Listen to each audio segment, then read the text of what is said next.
Hello Internet, welcome back to Tromsø Twilight, the channel where I, Vincent, talk to you, the universe, about books, movies, music I enjoy, find interesting, or a combination of the two.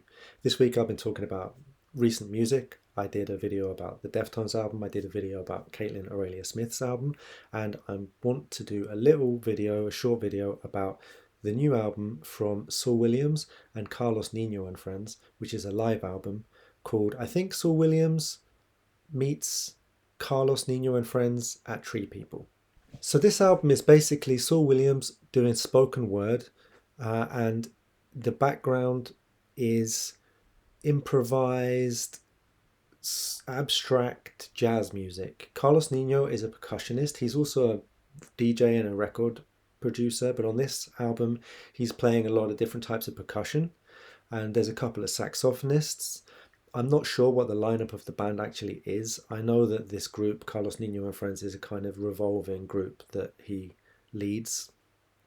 Now, Saul Williams, I'm not going to go into depth about who he is because I'll be on here talking for hours if I start talking about him, but he's somebody that I have an enormous amount of respect for, that I've seen live, and it was maybe one of the most memorable concerts I've ever been to 20 years ago now.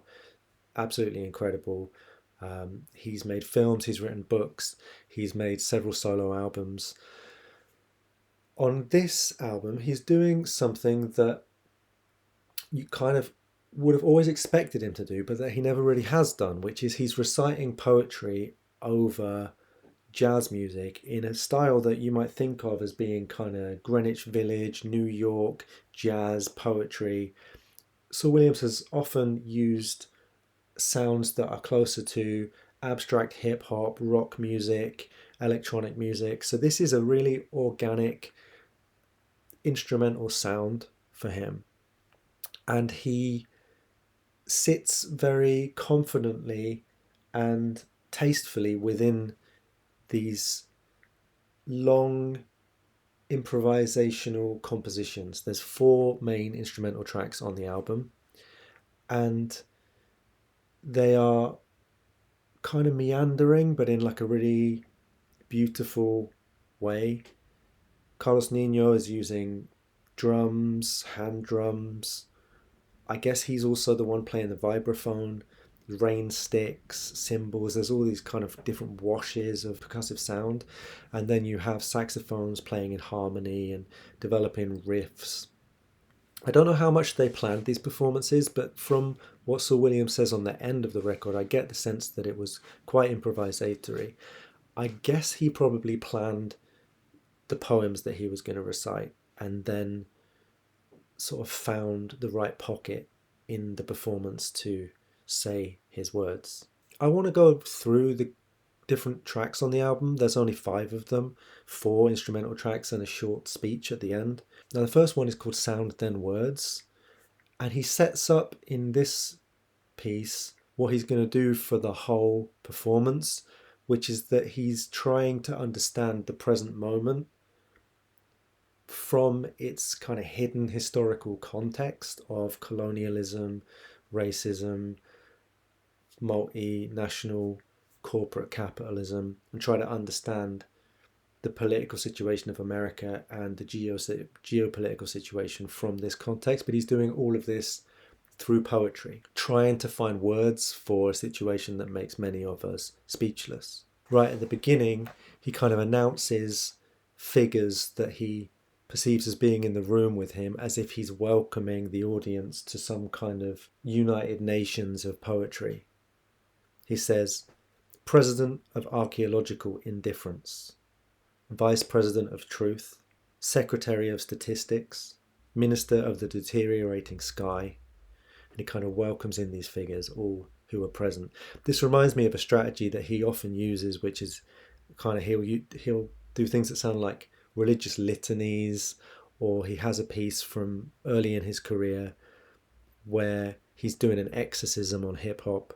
And the second track, We Would Lift Our Voice, he starts to describe the experience of everybody in his community, the global community of caring, creative, artistic people who oppose war and oppose genocide, trying to speak against the situation where those who can address it choose not to.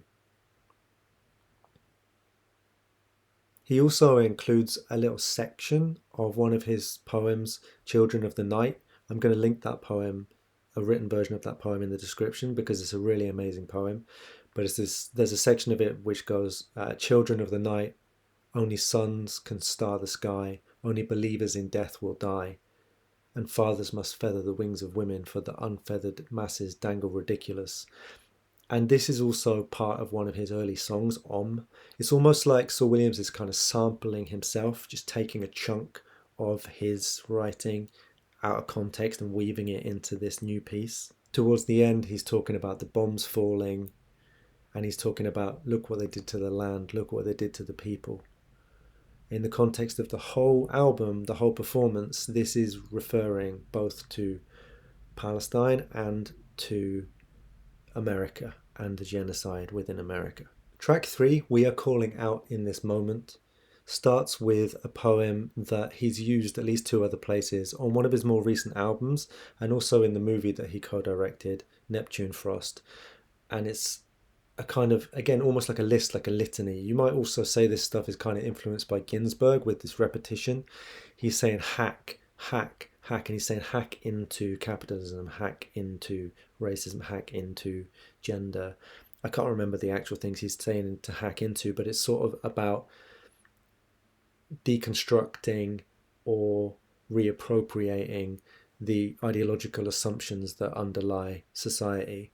And when this poem is finished, it moves into a new section of the song where after a while he takes on this kind of really conversational style, like less like reciting poetry and more like giving a little lecture, and the music kind of drops away. And he starts to talk about Manhattan Island and how originally Manhattan Island was gifted to the settlers who represented the Dutch East India Corporation, and how they then built a wall around it to prevent the native population from being able to access the land, and that they started a market within the wall, and that this market is the background for the market that still is in New York today, and that the wall, the north end of the wall, was called Wall Street. So the market, Wall Street, all of these things are relics of colonialism and begin with the first multinational corporation, so multinational capitalism. So he's kind of doing an archaeology tracing the conditions of politics and capitalism today back to their origins in this way. The 4th track has a guest called Anya Monet, who does a poem called The Water is Rising. She does most of the vocals on this track.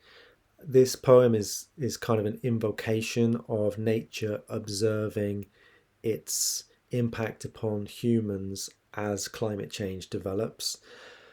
And then Saul Williams does a short poem called As We Surpass the Firing Squad, which is a really great poem. I haven't heard it before.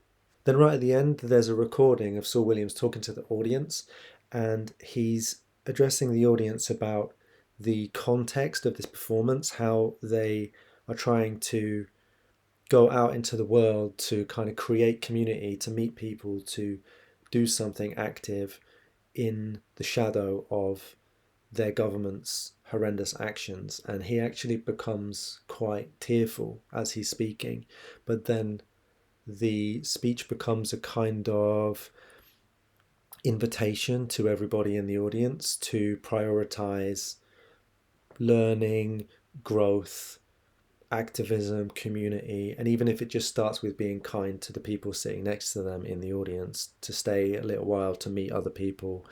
It's a beautiful, almost anarchist statement, and it's something that also kind of retroactively reframes what you've already heard on the album. If you're one of those people who finds abstract improvised jazz or spoken word poetry difficult or in some way embarrassing, this isn't going to be for you. But if you're open-minded about the forms that are being employed, this is a really beautiful, poetic, political, abstract but meaningful piece of work, and I'd really encourage you to listen to it.